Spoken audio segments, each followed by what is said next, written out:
Welcome in, ladies and gentlemen, to episode number 85 of Let's Go Racing with David Starr. Tyler Jones here with you. So glad to have you with us. Coming up on today's show, we will look back at the weekend that was at Talladega with Chase Elliott getting the victory in the Cup Series. Also, we will look ahead to this weekend's action at the ROVAL at Charlotte Motor Speedway as we continue with another race in the NASCAR playoffs, and we'll have our news and notes segment coming up later on, plus our Ask David segment at the end of the show. Let's Go Racing with David Starr, as always, presented by TicketSmarter.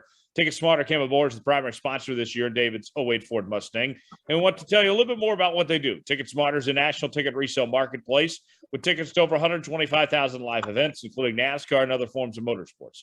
Fans can get tickets to every NASCAR, Cup, Xfinity, and Camping World Truck race throughout the season. For the best deals on tickets, visit TicketSmarter.com to get your tickets today. That's TicketSmarter.com. David Starr joins us right now. David, fun weekend out there in Talladega, and you had Brett Baer and company there. Got to host them and be on the car and everything, and then Chase Elliott pulling off an exciting win on Sunday. Good weekend, especially. Last week, we were having discussions about if they were even going to get the race in. They got all the track action in, and it was exciting all weekend long. Man, Talladega was awesome. You know, race fans there, the party, the racing was incredible.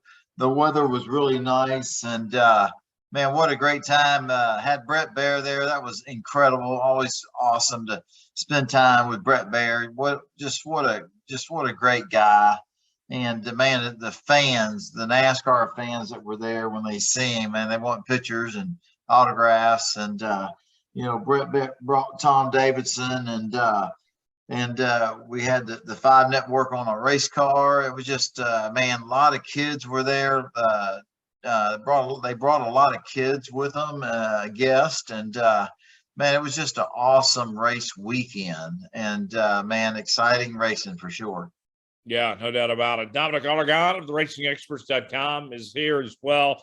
Dom, you were also in Talladega. How was the visit down to Talladega?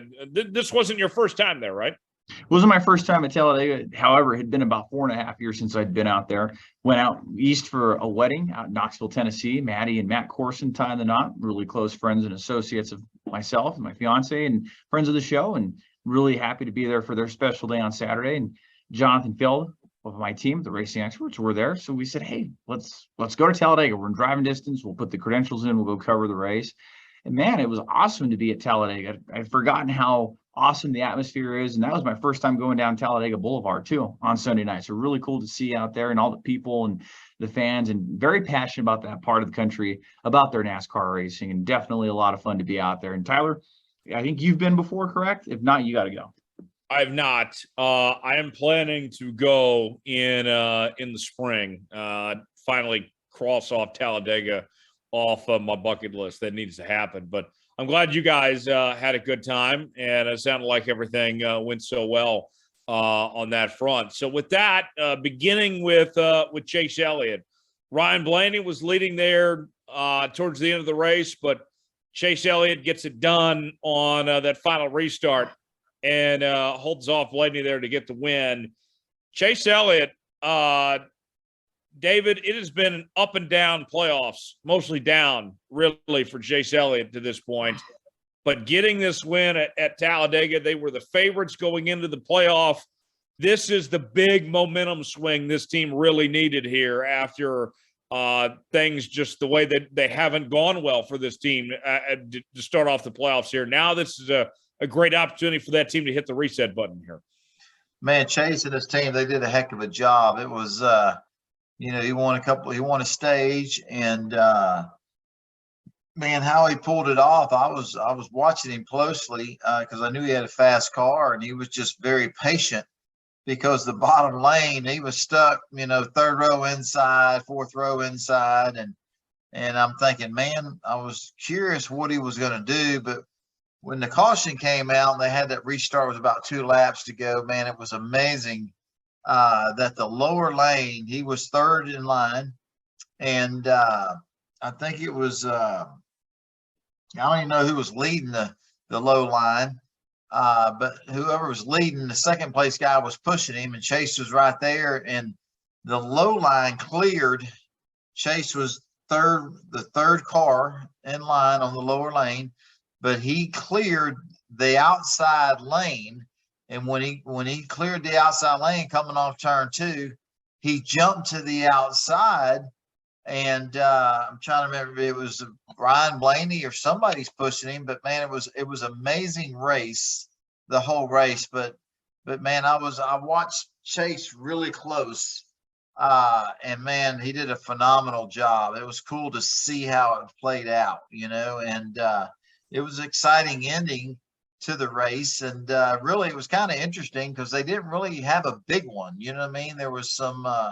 I think they had a couple of little incidents, but no big one that you usually have at Daytona or Talladega. But the ending was exciting, and Chase Elliott pulling it off was unbelievable. But he did a really great job, and I know they've had challenges during these playoff times, but man, like you said, Tyler, I think getting a win at Talladega.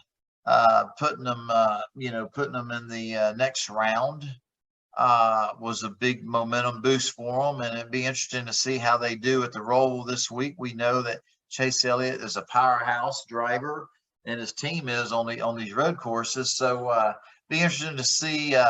In our sport, you guys know there's momentum, and it looks like they're hitting their stride at the right time. So tell me this, Dominic. With knowing how things had gone for that 9 team and Chase Elliott to begin the playoff, you get this win here. Granted, it is still a restrictor plate win, but with where they're at of locking up that spot in the next round, and the points will reset again next round. What I wonder, does this wipe the slate clean? Is everything fine and dandy, or is everything solved here? Or do you think that 9 team is still looking back at what they were doing before Talladega and says that, can't let that happen again? Is it real momentum here, or is it a false sense of momentum based on what's happened even just the last couple of weeks? Where do you think things really stand right now? Man, that's an excellent question. And I think looking at how the sport rolls, we've seen the highs and the lows. Drivers can experience the highs of winning to the lows of not doing well the next week, and how that momentum can get disrupted. Granted, yes, it's a restrictor plate win, it's a super speedway win, but it's still a victory in the NASCAR Cup Series. It's still a points awarding race win. And you have to think that provides momentum and a little bit of pressure off. And they're not going to probably say that publicly, but there's pressure off now. They can go into the Roval, they can take chances, try to earn some stage points, go for the race victory, and not have to worry about falling out of championship contention. They are going to be in the next round. They are the only driver and team locked into the round of 8. Momentum, David, we know is very real in NASCAR. Got to think that 9 team has a lot of momentum right now. Absolutely, man. Lots of momentum. And, even though it was a restrictor plate race, man, they did a heck of a job. Chase was fast the whole race. He had his car, they had a lot of speed.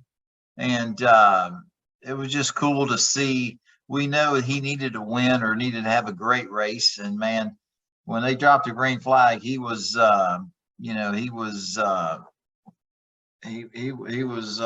fast right from the start, Oh, absolutely. And Tyler Terrell, I look at it too, and I mean, he's leading the field now with 5 Cup wins across the entire season, the most of any driver. Got to think, again, restricted plate win, super speedway win, but we've talked about him on and off all year. Does this further his chance at a title run? Do you think he's now the clear front runner for the 2022 Cup Series championship? I think he is the front runner, but I mean, guys, this has been such a season of unknown, right? And unpredictability here. I mean, something tells me, David, here we are. How many races are we into the playoff now? 4 or 5 now? And we're right at about the halfway point of the playoff, right, Dom? We are. Yes, and we got 5 races left in the season. So here's a scenario.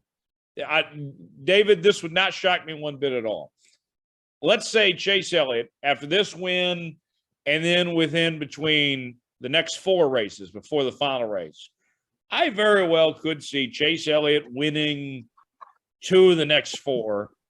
And everybody's saying that's the driver, that's the car to beat. But then we go to Phoenix, and anything can happen.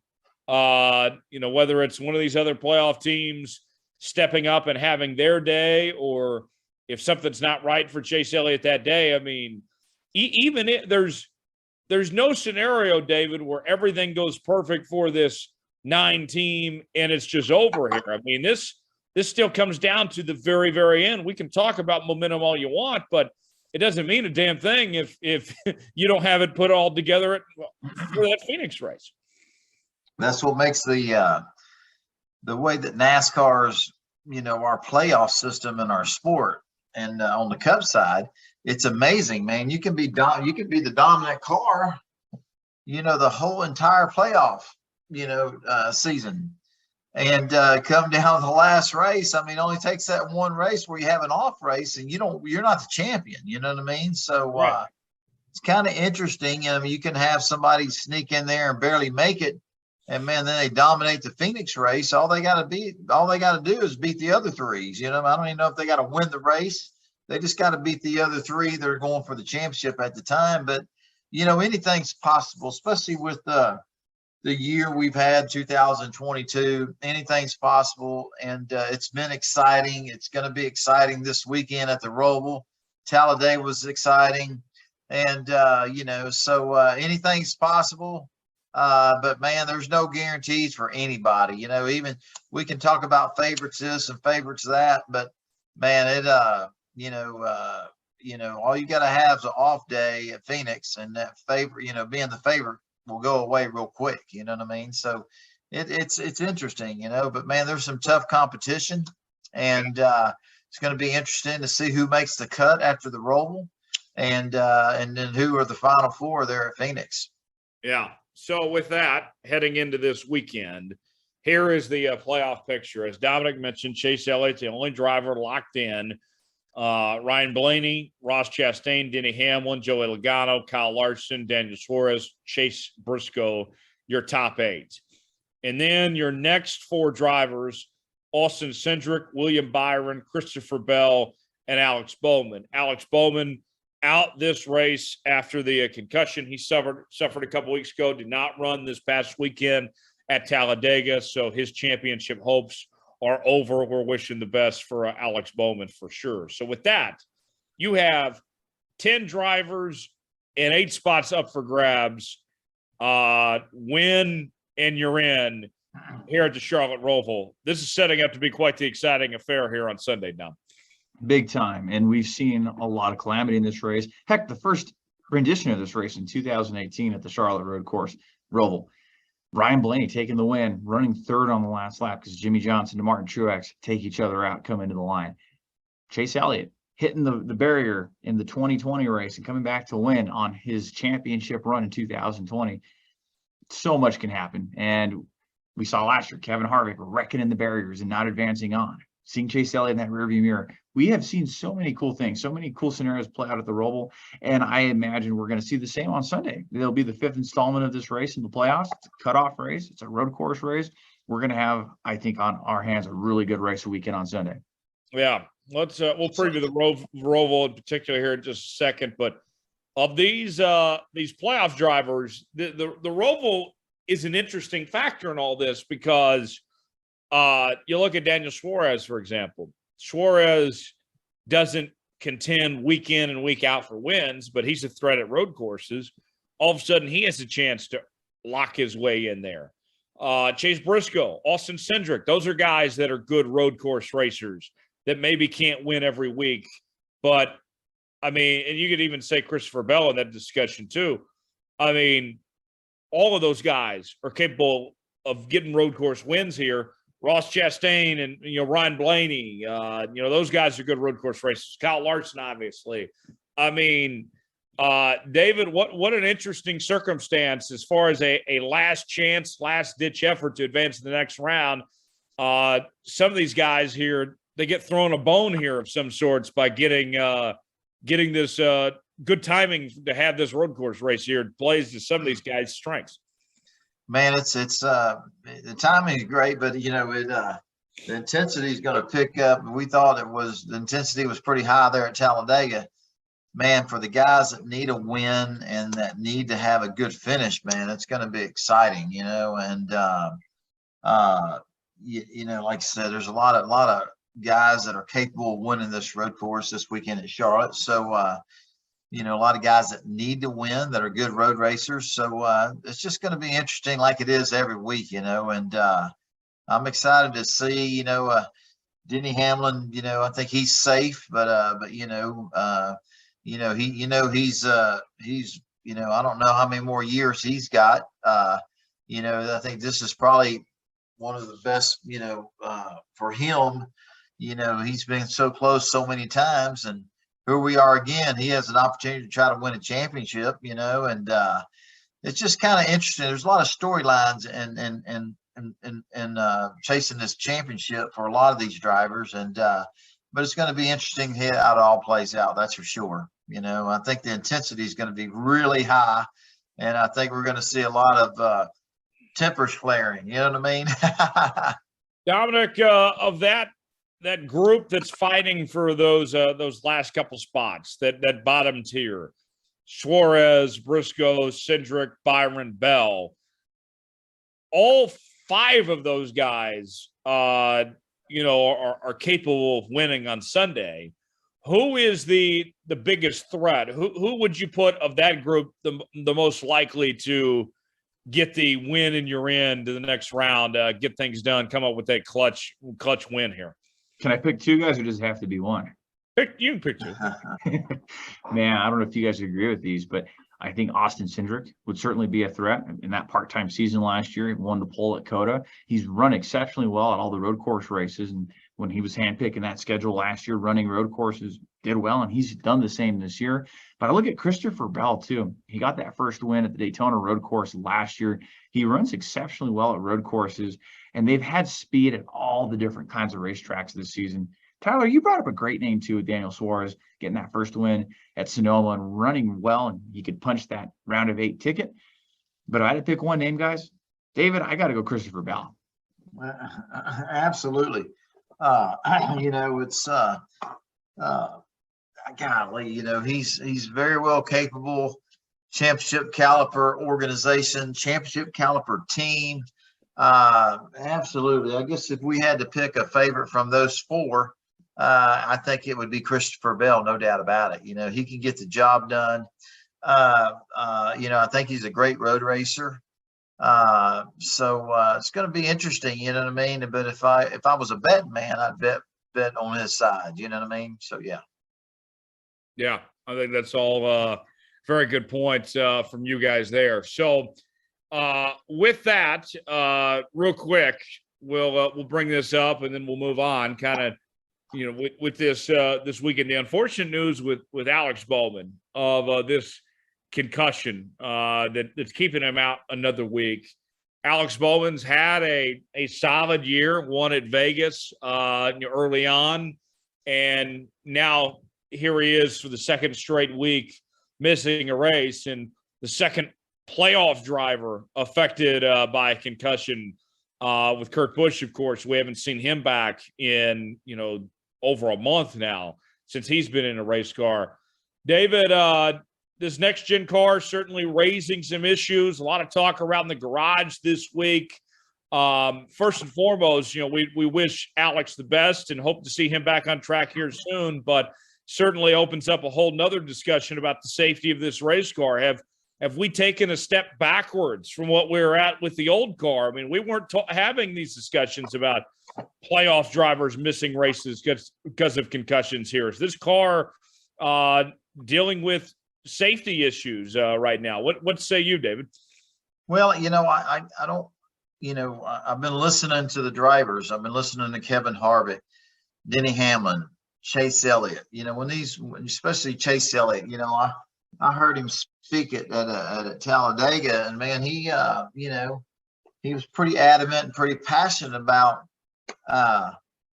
you know, the sport come a long way since we lost the late great Dale Earnhardt, and in 2021. You know, I think the sport, just the sport come a long way, and we hadn't really hurting or you know, we hadn't lost a life since Dale Earnhardt. But when I first saw this new next gen race car a couple of years ago, one of my first comment to the person I was with was, it looked like the race car was really rigid. You know what I mean? It didn't look like it would crush the way it was designed and what I saw. Now, I don't really have a lot of input because I've never driven one. But man, just seeing and watching this year and seeing, you know, Kurt Busch get a concussion, now Alex Bowman. And, you know, if you look at Alex Bowman's wreck, I didn't think it was that bad. You know what I mean? It didn't look like it was all that bad. But man, I feel like after hearing Kevin Harvick and after hearing Denny Hamlin, and really this past weekend after hearing Chase Elliott speak before he won the race, I really feel like that maybe they took a step backwards from a safety standpoint, you know, not on purpose at all. They built a great race car, but you know, seeing how many of the drivers that are having concussions, you know, I think the driver is taking more of the impact now, and the race car is not really absorbing the energy like it has been for a long time, you know.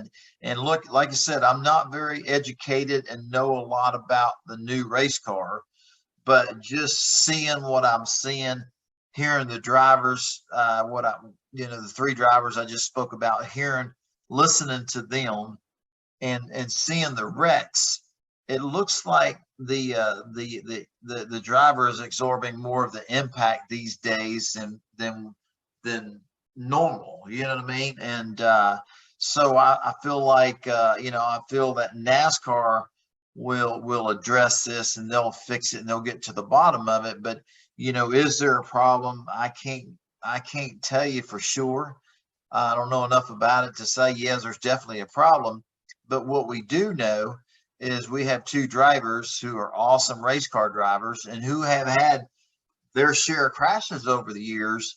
And now we're in the next gen race car, and they have concussions and they can't compete right now, you know, and really, our prayers are with them. We want to see those two guys back in race cars because, man, they're awesome. They're exciting, and the sport needs them.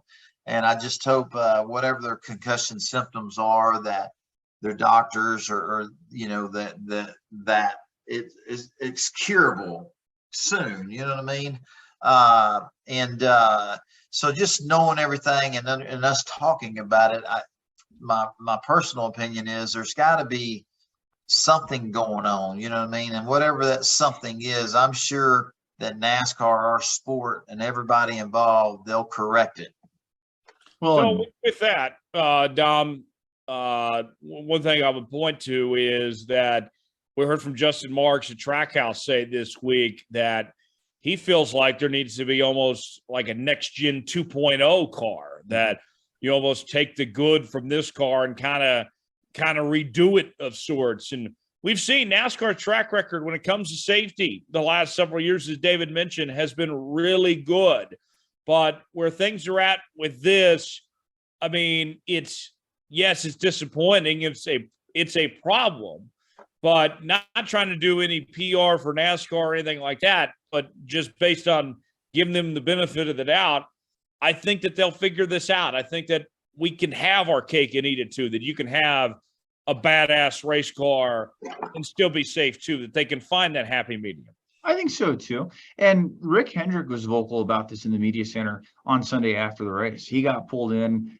We were hearing his comments, and being the race winning team owner, he got questions. And one of the things that was brought up was about the Chase Elliott comments he made earlier a few days back on the race weekend. And Rick said, hey, if it meant tomorrow that we could buy more things to make these cars safer, new front clips, whatever it took or whatever it would take to make these cars safer, he would spend the money in a heartbeat. And the money's not even the issue. The safety is the issue, especially with one of his drivers being sidelined now.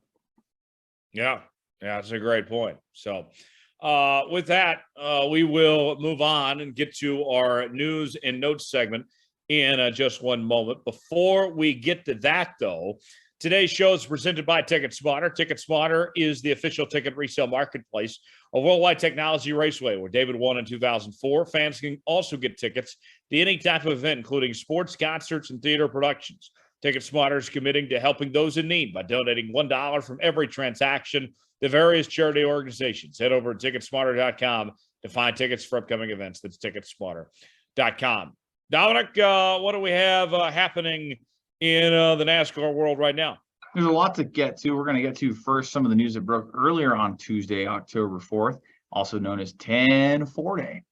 Cody Ware was going to be out of the NASCAR race this weekend. Cody has made every NASCAR Cup Series start, but after his injury at Texas Motor Speedway, rather, he said because of the footwork and everything that's going to require of him at the ROVAL and all the shifting, he will be foregoing his seat, and J.J. Haley will be taking the spot in the 51. So we hadn't gotten to that news either. There's been so much that's gone on this week. But Cody Ware out of the number 51 this week. J.J. Haley will take the reins in the 51. So how about that, David? You know both those guys well. Not good news. Certainly unfortunate for Cody Ware there. Yeah, but I got to spend about 15 minutes with Cody this past weekend at Talladega, and he, I was really impressed because he had a boot on his right foot, ankle, and to be out there racing at Talladega with that, I was impressed with his desire and his, and not wanting to get out of the car. You know what I'm saying? And because we know what could happen at Daytona and Talladega, the big one, and to re-injured or make that injury worse. I really thought that his bravery was I thought, man, this guy, he's serious about racing, and none of us want to get out of the car. But knowing the physical demands of the ROVAL, the downshifting, the upshifting, the heavy braking, and the physical part of it, I think that was the right decision on Cody's part, and to put J.J. Haley in, his teammate on the Cup side there at Rickwell Racing. J.J.'s very capable and will do Cody and his team a great job, and I was talking to Cody, and I said, man, the impact, that wreck was unbelievable. And to walk away with only the injuries you have on your right foot, ankle, I don't know all the specifics of his injury, but I thought he was very fortunate and to walk away with not that many injuries. And he agreed, and it's kind of interesting. Excuse me a second. Excuse me. But yeah, man, these road courses, man, they're physically and mentally demanding. So, I can't say I blame him for stepping out of the car to make sure that his team and their sponsors, they can do the best they can do. And Yaley is stepping there and doing a great job. But anyway, you talk about the safety of everything. One thing that Cody did tell me, he said, David, that he said NASCAR informed him that was the hardest hit that they recorded since 2010 or 11. I don't remember what year he told me. And I thought that was very interesting because, from a 12-year stance or 11 years, whatever it was, for him to tell me that, man, that was a hard hit because there's been some big hits, big wrecks over the year. And Cody was sharing with me that NASCAR informed him, but that was the hardest recorded G-force wreck since 2000. I believe he said 2010, which was amazing. And to not sustain that many injuries, I really, Cody and myself, we were, it's like, man, it was amazing. You know what I mean? So even though we feel like, and we hear other drivers talking about their that the safety of the car is not where it should be. To have a wreck like Cody have and only sustain those minor injuries that he had, I think he was very fortunate. Yeah, I think so. What else we got, Dom? Well, David Starr is going to have a new teammate at Las Vegas Motor Speedway here next weekend. David will be joined with Hailie Deegan as she will be making her NASCAR Xfinity Series debut in the SS Greenlight number 07 at Las Vegas Motor Speedway on October 16th. So Hailie Deegan running the truck series the last couple of years. She's a multi-winner in the NASCAR Can-In series. She's been running the number 1 truck for David Gilliland's team in trucks, and now she'll be making the swap of the 07. So David, I have to ask you, what was your reaction when you found out Hailie would be making the race? And not only that, but your teammate. Well, I mean, I think it's pretty cool. I think it's cool. I mean, she's obviously a young woman that has a lot of talent. And, since Danica Patrick is retired, I really think that she's really stepped into our sport. There's lots of females involved in NASCAR now, but Hailie Deegan is the one that I've been impressed with the most, and seeing her win the Can-In races, the NASCAR Can-In races, and then stepping into the NASCAR Camping World Truck Series. I think she's done a phenomenal job with what little experience she has. I think she finished 5th or 6th this weekend at Talladega, and there's been some other races where she's had a couple of top 10 finishes. But man, I've been impressed with her ability to handle these 3,400-pound trucks, and to see her come over to the Xfinity side and being my teammate, I'm excited for her. She's a lot of enthusiasm. She has a lot of big following. And I think the sport loves it, and it's good for our sport to have Hailie, in NASCAR. And man, I look for her to have a really great race. She's going to have a great race car, and just seeing what I've seen her run, how she's ran and handled herself in the Truck Series, I think we'll be impressed with her results from Las Vegas. So I'm excited for her, and it's kind of cool that she'll be my teammate in Las Vegas. So have you had a lot of interactions with her over the years, David, or have you guys had moments on track? No, I really don't. I've never met her. I don't know her, but I watch her because she is a female and she's very attractive, and I think she does a really great job for her sponsors, and a lot of my fans, when you talk to the fans, a lot of the conversations always, lots of times been about Hailie, and how she's doing and what she's doing, and again, I just think it's really good for any sport to have, kind of with a male dominant industry, to have these females come in here and can compete and hold her own, you know what I mean? And I just think it's good for our sport. I'm looking forward to it and seeing how she does, but I think she's going to have a big future in NASCAR. I think one day we'll see her in the Cup Series. Man, she's got a good head on her shoulder, and she's a heck of a race car driver from what I've seen. So, David, with her being your teammate next week and running, for SS Greenlight and everything, I'm sure you guys are going to meet up and at some point, exchange some words. If Hailie came up to you and asked you for some advice or, any pointers or anything, what would you tell her about, just any advice you would give her for making her Xfinity debut and racing for SS Greenlight and everything? What would you tell her? Yeah, I'm sure she spent a lot of time in the simulators there in Charlotte, and watching her race the Truck Series, the truck races in Vegas. She has some experience there at Las Vegas. But I would just share with her, a couple of things that come to mind. The trucks, you wouldn't think this, but the trucks are very competitive and fast, have a lot of speed. They have a lot of downforce in them. You think of pickup trucks, you don't think of how much downforce the pickups are. You would think that the back of these NASCAR truck vehicles wouldn't be so steady, but man, I remember the last couple of years I ran them, you could run wide open for 5, 6, 7 laps at some racetracks, and if I remember right, Las Vegas, I think we qualified wide open, but in our Xfinity cars these days, you can't run wide open. It's not, we don't have the downforce that the trucks have.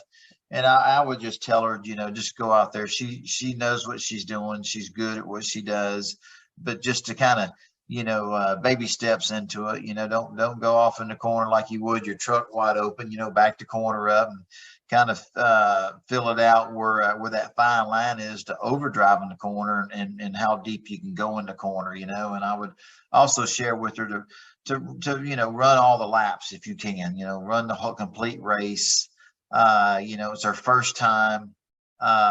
She's going to have a lot of eyeballs on her, but I think the most important thing is just, running all 200 laps, however long the race is, and just gaining that experience. I don't think anybody's expecting her to go out there and win the race, but it'd be kind of cool to see how she handles Xfinity NASCAR race car, you know what I mean? And I think she's going to do a phenomenal job. But just to run all the laps, get the experience, and I think if she runs the whole race, she'll have a pretty decent finish when it's over with. Yeah, I think you're right about that. Dom, anything else? No, that's it. It's time to pick our winners for the Charlotte Bank of America Roval 400 this weekend. It'll be the 5th installment of the NASCAR Cup Series race at the Charlotte Road Course. We'll start with you, Tyler, because you're always asking us. Let's flip the script around. Who's your pick to win this weekend? I'm going to pull a David, and I might keep picking this guy until he finally wins. Came very close last week. Didn't get it done. He's done this one before. Ryan Blaney finally gets into victory lane and does it the Charlotte Roval. I expect that 12 car to be bad fast all weekend long. David, who's your pick to win? Are we going Kevin Harvick for the 14th time this year? Yeah, I think, we talk about a lot momentum, you know what I mean? And with Chase Elliott, advancing to the next round, I don't think those guys have anything to lose. I think, with the momentum they have behind them, I think you'll see that number 9 be there at the end, going for, 2 wins in a row here. Well, you look at the 4 races, Chase Elliott's won 2 of the 4. Kyle Larson won last year. So Hendrick has won the last 3 in a row at the Roval, but I think they get sandwiched with another Blaney win. Tyler, I'm going with you. Ryan Blaney gets his first win of 2022. Dom, you almost forgot one storyline. Oh, you got to help me out then. We went over it in the show notes. This one's on Dom. Okay, this one's on me, guys. What did I miss up on? AJ Allmendinger. Well, okay. To be fair, it hasn't been officially announced, but all signs are pointing. We break down news and rumors here. That's what we do. That's true. Okay. We beat the story ahead of time. Otherwise, we would never have had anything to talk about with Kyle Busch for months on end. Like we did. Okay. Yeah, you guys got me there. Yes, Colleague Racing, AJ Allmendinger. Sources confirmed first to The Athletic and Jordan Bianchi that AJ Allmendinger is returning to the Cup Series. And guys, AJ Allmendinger, this would be his first full-time year in the Cup Series since 2017. He's won 2 races in Cup, including last year at the Indianapolis Road Course with Colleague Racing. It seems like it's the right fit for him to get back in the Cup Series. What do you guys think about that? So, David, what's interesting here is, AJ came out a while back and said that, he's passed on opportunities to move up to Cup, that he enjoyed competing at a championship level with Colleague Racing there. And he's won back-to-back regular season titles in the Xfinity Series and now is competing to try to bring home an Xfinity title this year. I think that with AJ, you see a guy that now he's winning on ovals. His confidence is there. We always have known that he could race on the road courses. And Colleague as a whole, that program, Matt Colleague and Chris Rice and company are coming along so well here. I think this feels like the right time that we've seen Justin Haley improve throughout the year on that Cup team. And now AJ Allmendinger has seen himself improve, become a better all-around driver here. AJ's towards the end of his career. There's no question about that. But if there's a time to go out and try to make a playoff and, get that Colleague program going, now's the right time. I like this for AJ going up the Cup here. Yeah, no, well deserved, and man, hearing that Colleague was going to go Cup racing, they have been Cup racing, but I'm not surprised. I mean, I don't know. I mean, you can't get a better race car driver and a better fit. I think AJ Allmendinger will do Colleague racing on the Cup side in 2023 a phenomenal job. I mean, he's past winner, and with his new next gen race car, look at the parity we had this year, 18, 19 different drivers. I mean, I don't know what the number is, but I wouldn't be surprised we see AJ Allmendinger win 2 or 3 races next year. You know what I mean? But Matt Colleague and Chris Wright and just that organization, man, they are serious, and man, they compete to win. And I don't think that'll be any difference in 2023 on the Cup side. And you just look at their program right now. Man, it's been impressive. Their Cup cars and what they've done so far this year has been very impressive. So I think you bring AJ Allmendinger, may be your 2022 Xfinity champion up to Cup next year. I think you're gonna see some big news in the future from that team and that driver. Dom, I would expect that AJ going up to Cup. He's not going to be a rookie. He's raced a lot of Cup races over the years. I would think that him making this move up to Cup and where Colleagues has a program and as many road course races there are, realistically, the expectation should be, we know Matt Colleague talks about trophy hunting all the time. Trophy hunting, yeah. There's no reason why AJ and that team shouldn't make the playoff and win a race or two next year in the Cup Series. And we're just talking just the road courses because we have 7 road courses in the Cup Series every single year. AJ Allmendinger is the road course guy in this number 16 All-Star car, as it's been dubbed. Well, he's now going to be the All-Star driver of that number 16 car. And outside of road courses, he's run well at short tracks. He's run well at super speedway races. Intermediate tracks, he has shown some brilliance as well. This is a good move. And yeah, he ran the full-time year there with JTG Doherty Racing. They made the playoffs in 2014, and he had some flashes of brilliance. But this is the full package now, Tyler. This is a multi-car team. This is a team that has charters. They want to be in the Cup Series for a long time. Matt Colleague and Chris Rice are building something here, and they want to build it around AJ Allmendinger. Yeah, I think so. AJ, it's okay to take Adderall. Just let the doctors know next time, when you head up to the Cup level. All right, we'll get to our Ask David segment in just one moment. Before we do, Let's Go Racing with David Starr is presented by TicketSmarter. TicketSmarter came aboard as a primary sponsor this year on David's 08 Ford Mustang, and we want to tell you a little bit more about what they do. TicketSmarter is a national ticket resale marketplace with tickets to over 125,000 live events, including NASCAR and other forms of motorsports. Fans can get tickets to every NASCAR, Cup, Xfinity, and Camping World Truck Race throughout the season. For the best deals on tickets, visit TicketSmarter.com to get tickets today. That's TicketSmarter.com. Time for our Ask David segment. We ask you to submit questions to us on Facebook, Facebook.com/StarPodcast, Twitter @StarPodcast, and by email, DavidStarPodcast@gmail.com. And we go to the inbox for our first question. And David, this first question, it comes from Matthew. Matthew wants to know, David, do you have any pre-race traditions? Do you have anything that you do before the race? Man, that's a great question. And to answer your question, I don't. I'm just, man, it's the excitement is amazing. I'm always ready to get in that race car and go race, you know what I mean? And, but do any rituals or anything like that, I really don't have anything. Used to years ago, I loved Italian food, so the night before we raced, I used to go to the Olive Garden a lot, and you still do that. You still do that. Not every Friday night before we race on Saturdays. I don't do that as much as I used to, and I guess years ago that was kind of a ritual, something I did that was every weekend and week out, was go to the Olive Garden on Saturday nights, on Friday nights before we raced. But no, I really don't have any rituals. You know what I mean? I don't. So, but that's a great question. You know, I believe a lot of different athletes and race car drivers that I race against have them, but I really can't pinpoint one that I have, you know what I mean? But that was about the closest one I had, going to the Olive Garden the night before we race.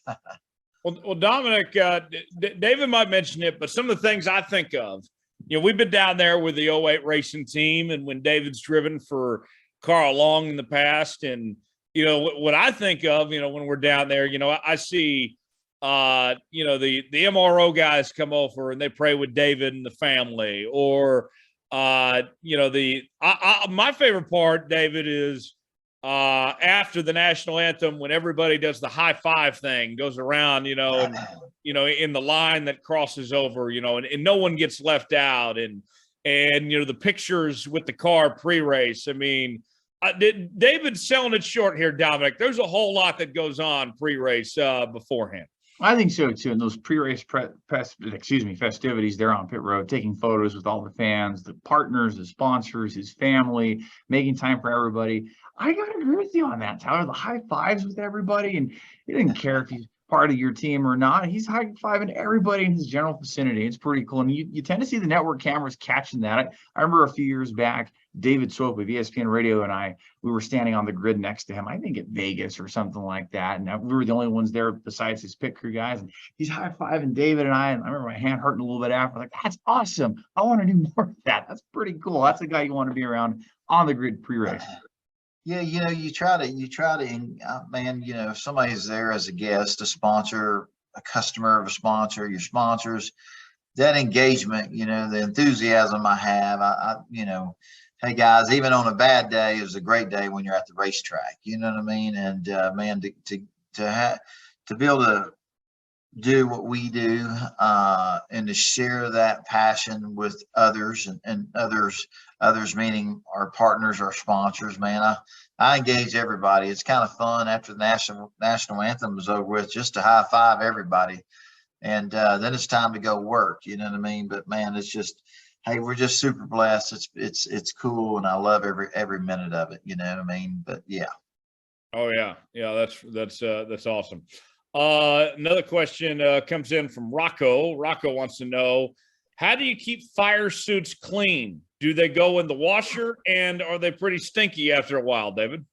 Man, Rocco, that's a great question. You know, you know, as hot as it is in our race cars, you know, when a race is over with, there's been times where when I finally get back to our hauler, our race and our truck and trailers where we load up the race cars and the equipment.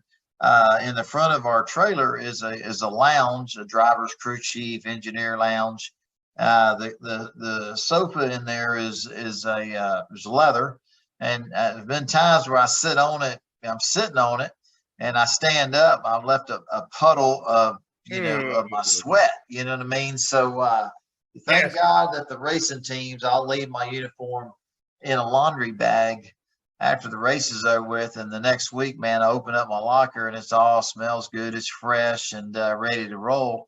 So the racing team, thank God that they have them clean, and I believe that you know they're dry washed and you know and man, and thank God, because I don't even know if I could stand if they didn't clean my uniforms, I don't even know if I could stand my own smell. You know what I mean? I mean, that's a lot of sweat after one race. And you guys know, I mean, Dominic, Tyler, you know how hot it is outside, and inside these race cars can be 140 to 100, high 150s, you know, and man, there's a lot of sweating going on, but thank God that they do clean my uniforms, and thank God they smell good when the race starts, so you don't have to worry about that.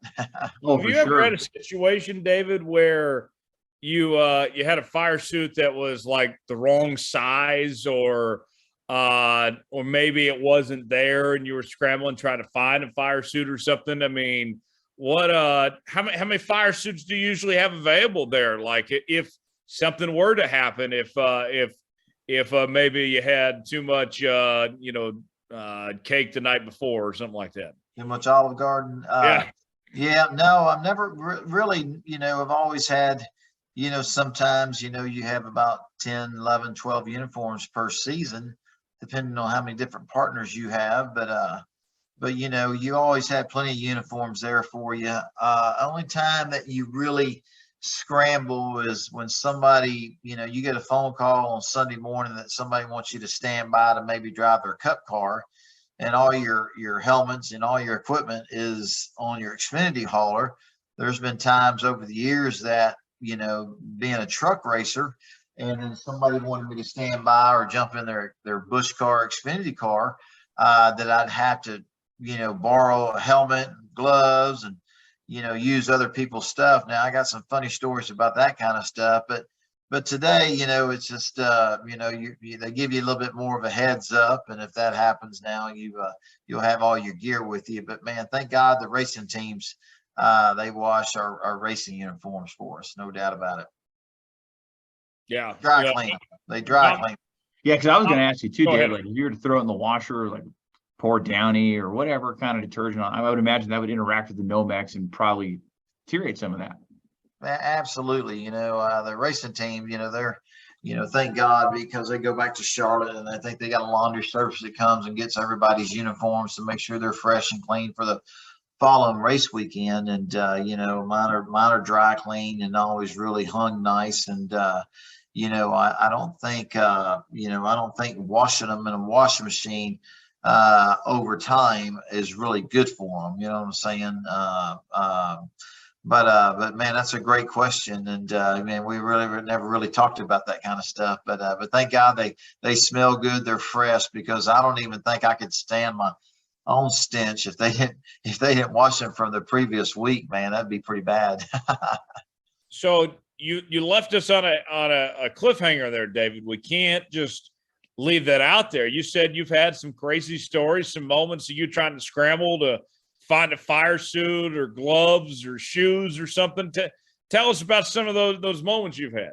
Man, I'm trying to remember Homestead 4 or 5 years ago. I raced the truck race. Our final race was on a Friday night, and I'm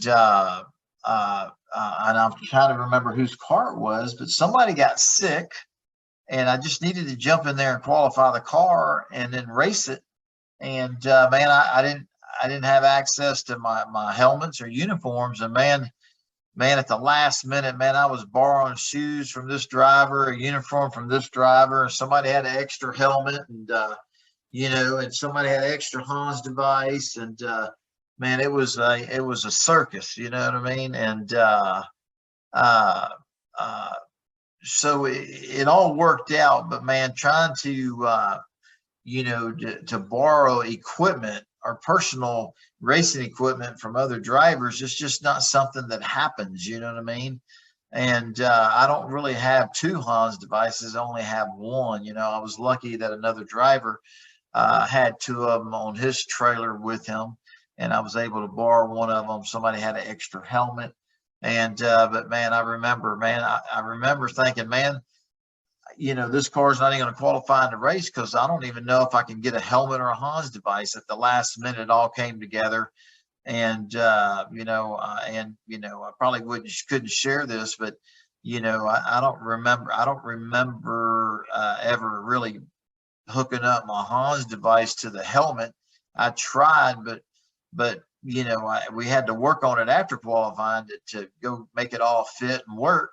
And man, I jumped in a car that I didn't even have 1 lap on, or never even driven, qualified for the race. And and without 100% having all my gear in checked, if that makes sense. I didn't have my Hans device hooked up, but I figured for 1 lap I'd be okay, but that's not okay. You know what I'm saying?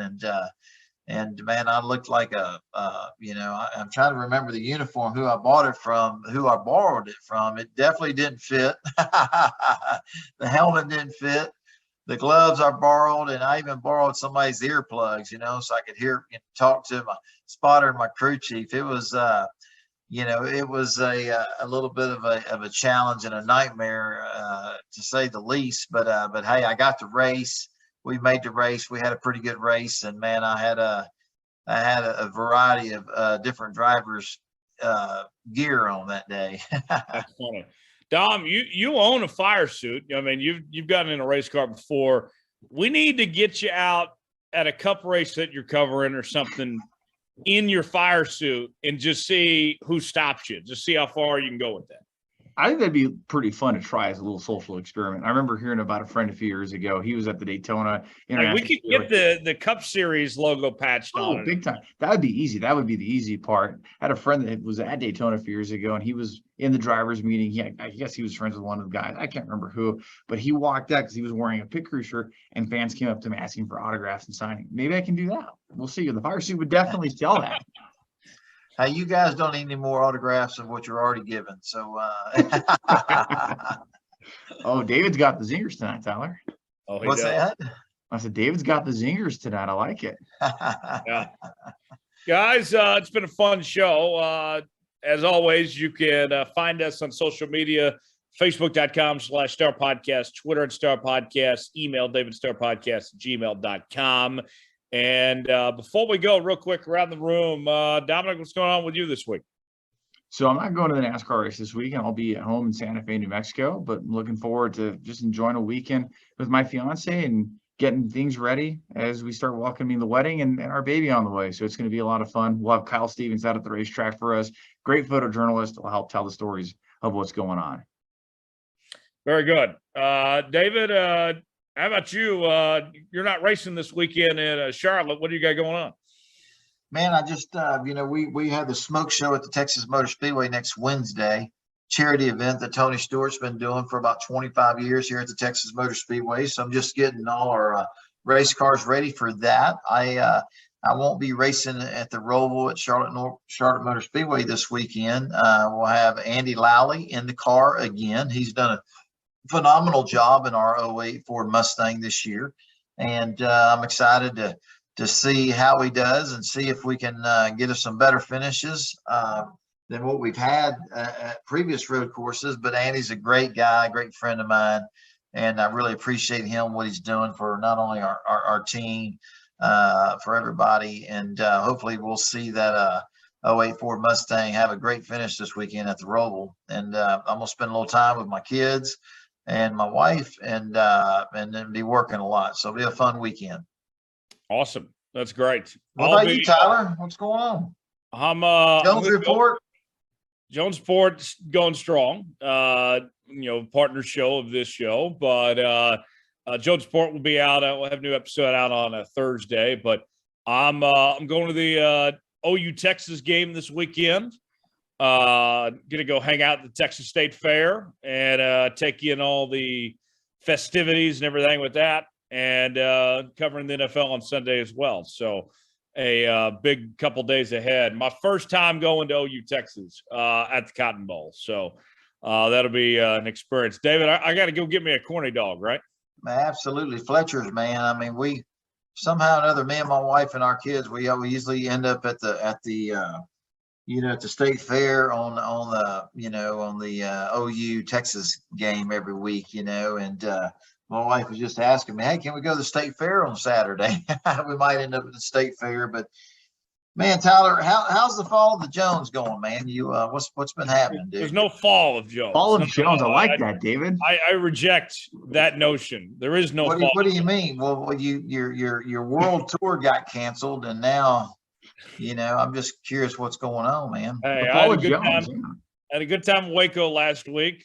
Staying here in Dallas this week, off to Norman next week. So just taking in all the college football and everything while I can. Just trying to keep up with you, David. That's all I'm trying to do. So since the tour got canceled, your tour got canceled a while back. Now you're kind of getting a winter tour football deal going on, huh?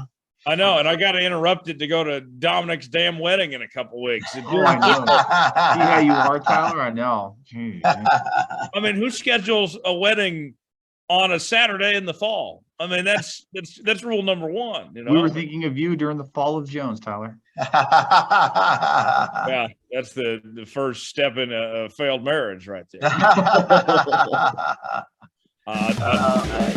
We got to go. On that note, For David Starr, Dominic Aragon, we'll put the trick flag out in this episode. I'm Tyler Jones. Thanks so long. It's been another edition of Let's Go Racing. See you next week.